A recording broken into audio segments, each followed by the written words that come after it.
Të fillojmë me disa këshilla dhe shpresoj që këto të na motivojnë, sepse feja është përkujtim, ta përkujtojmë njëri tjetrin dhe pas këtij përkujtimi të jetësojmë ato, sepse nuk ka dobi dituria nëse nuk jetësohet në jetën e përditshme. Këshilla që shpresoj që do të na motivojë dhe le të jetë atë që tha Hoxhi Jusufi, për çdo hoxha të mbani mend nga një këshill apo një pjesë e ligjëratës që ju ka pëlqyer, nuk ka më mirë se fjala e Allahut të Madhëruar, libri i Zotit, ku Allahu i Madhëruar na drejtohet ne besimtarëve, ku thot walaqad anzalna ilaykum kitaban fihi dhikrukum afala ta'qilun. Ky ajet është ajeti i surës El-Anbiya, ajeti 10.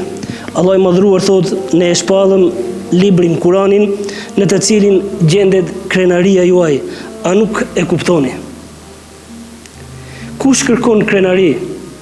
Kush kërkon që të krenohet edhe të jetë lart?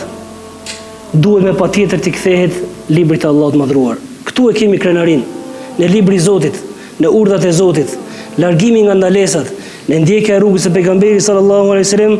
Këtu është ajo çfarë njerëzit kërkojnë sot për të lartësuar edhe për të krenaruar.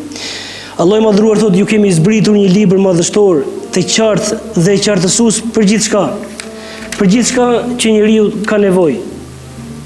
Ky libër ka për të qenë fama juaj, ka për të qenë krenaria juaj, ka për të qenë lavdia juaj, ama vetëm me një kusht, nëse ju do ta kuptoni drejt, ashtu siç ka dashur Allahu i Madhëruar dhe do që ky fjalët e tij të zbatohen me përpikmëri. Sa më shumë që neve të punojmë me të, sa më shumë të merremi me të, sa më shumë ta lexojmë librin e Allahut, aq më shumë do të kemi pjesë në këtë krenari që Allahu i Madhëruar na ka përmendur në ajeti 10 i surës El-Anbiya.